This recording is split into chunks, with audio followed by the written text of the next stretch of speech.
پویا ابوالفضل. یه چادر یکم خیس شد تا پوش دومو بزنی.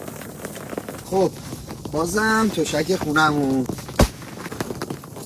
خب من یادم رفته بود موتورشو بزنم تو شارژ، حالا مجبوریم که با جلفن خودش کنیم.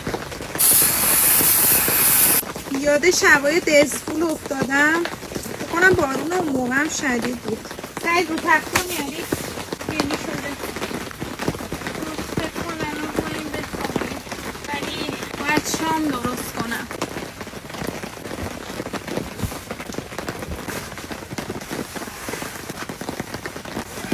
من عاشق این میزمونم.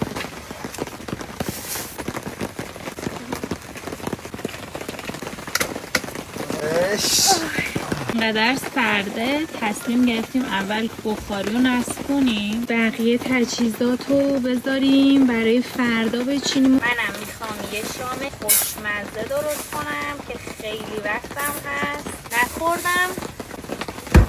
خورش فسنجونه. سعید جان اینو لطفا میشوریش؟